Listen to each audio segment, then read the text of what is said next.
But for now, I'm very happy to share some insights with Nino Haratischwili. She was born and raised in Tbilisi, Georgia, and has been living in Hamburg for more than 15 years now.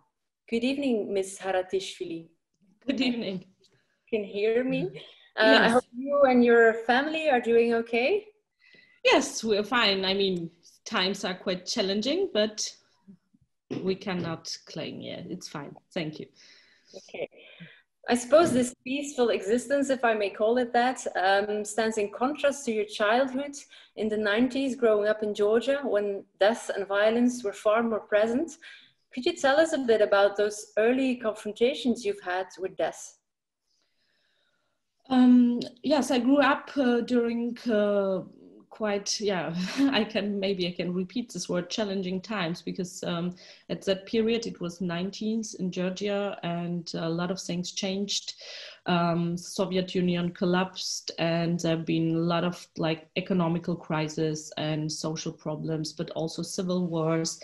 And it was quite anarchistic and a lot of people started to maybe it's difficult to explain because I'm working right now on a novel and trying to remember all that and remind all the things and explain even to myself. And it's really, really difficult, but it's interesting how the society started to become more and more criminal, and things like just everyone having a gun also become normal. And during that period, of course, a lot of people also passed away or died in violent ways. Some of them, a lot of also friends of my family in Abkhazia, where the civil war was taking place. But we had also at that period been a huge drug problem, and a lot of young guys become drug addicted, heroin. So this was also really, really great and big issue because a lot of them died. It was, I mean, I was a child and of course I was not aware of all the things happening and surrounding me, and it was somehow normal, and my parents tried to make me feel secure as possible. Just like some years later and after after growing up and since I'm living in Germany, I'm becoming more and more aware of all that really, really crazy and somehow also terrible things. But in that time, it was not only terrible, it was extreme in both ways, because there have been this huge violence and it was omnipresent, but on the other side people were really, really supportive and trying to help each other, because there were no other way to survive. And it was yes, really extreme in both ways. And death, yes, it was, I mean, it's still it's not only because of the 90s, but I mean in Georgia, it's tradition to, for example, the funerals, they're taking place at home, private homes, and it's normal, even since I was just like a schoolgirl, my family, because it's a really, really a sign of respect, and you always go there, and even if they're not so close to you. And as a child, like 6 or 7, it was maybe the first time when I saw a corpse and a coffin. It's because it's in the middle of this private house of the people, and people are surrounded around that coffin. And this open coffin, right? Yes, sometimes it's open when it's not a too terrible way of death or too violent way, then it's open. And so somehow it was like something really quite normal. And I realized that, for example, since I live in Germany for just more than 16 years now, I've never been to a funeral. And it's strange because in Georgia, even when I'm there on holidays, I cannot really avoid it. And of course, sometimes I hate it as a child, and it was quite spooky, and I didn't really enjoy it, but from my present point of view, I think it's more normal and natural than this totally anonymous word in German, death, because somehow it's really crazy. How can it be that for 15 or 16 years I've never attended a funeral?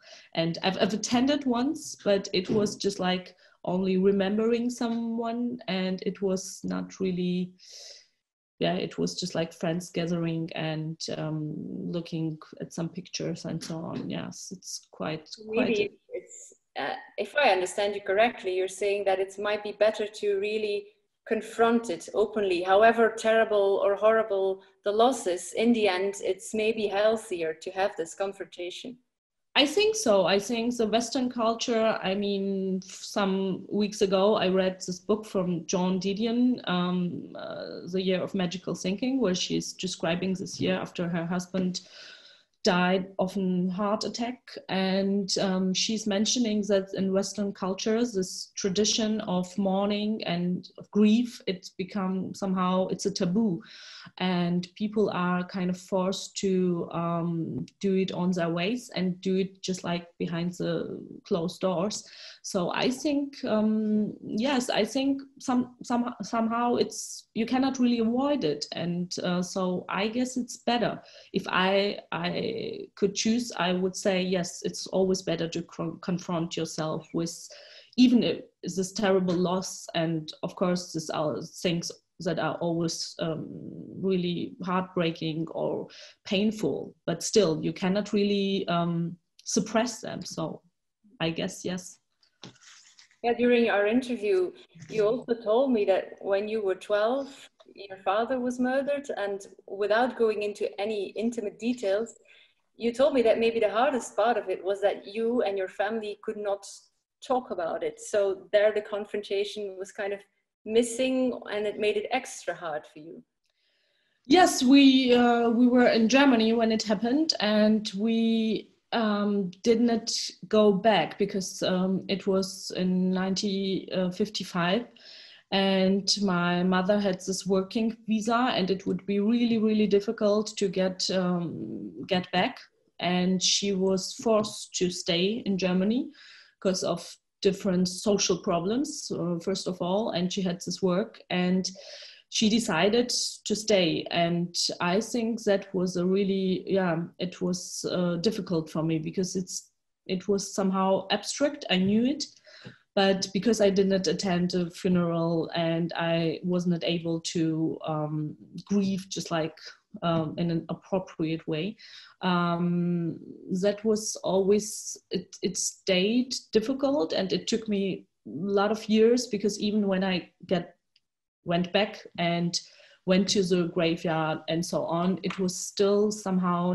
not really, it was something really abstract, and I didn't really know for a lot of years how to feel about it.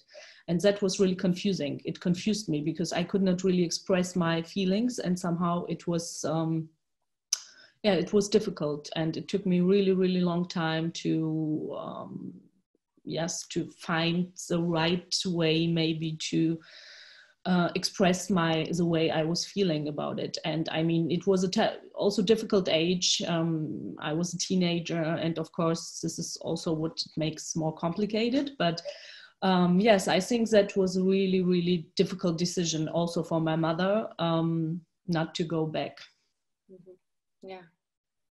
And my last question maybe, what role does writing play in all this? How do you deal with all these memories and feelings in your writing, or isn't there a direct relationship between them? Yes, somehow it is. I mean, I also dealt with it in my both novels, latest ones, I guess. And now I've decided to confront myself, especially with this period of my youth. And I mean, I'm working right now on a book. It's not about my memories, but I'm doing a lot of research about this this violent period, how it could happen and how it is possible that it all happens the way it happened.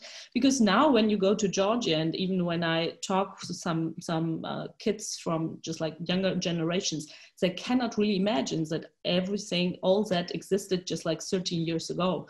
And like almost every guy in their age had a gun, and people were just like shooting on each other.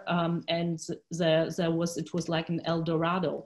And for me, even for me, when I'm there and it's so peaceful and everyone's just like enjoying life and it's sunny and it's beautiful, even for me, it becomes just like in some way so surrealistic. So I thought that I have to confront myself, because for me it's really, really interesting to understand the motivations behind all that. And also, of course, it's also about politics and history and how it all, for me it's interesting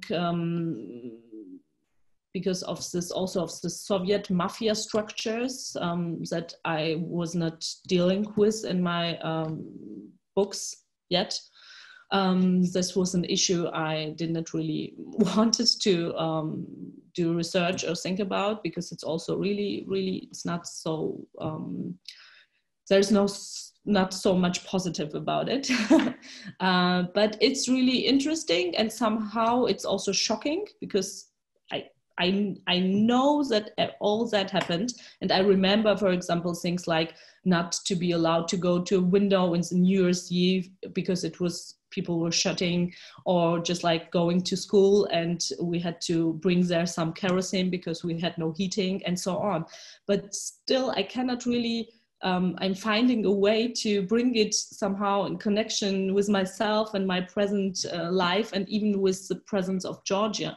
Present situation in Georgia. And it's interesting, it's challenging, and also, of course, somehow emotional. And yes, I mean, it had a huge impact. I think a colleague of mine, Nana Haratischwili, she's a Georgian film director, but also a writer, and she told in an interview, and I always have to think about the sentence, she said, because we're the same generations, she said, I experienced so many things and so many really extreme things while growing up, that even if in my life nothing would happen anymore, it would just like be enough to write 10 books or make 100 of films. So somehow, yes, I think she's right. And I also feel somehow that there is a lot of things in that time, that period, that I have to think about, I have to deal with, I have to confront myself, and maybe also write about. Yeah, well, let me wish you a lot of luck with that, and we'll be looking forward to that new novel. Thank you so much. Thank you, thank you.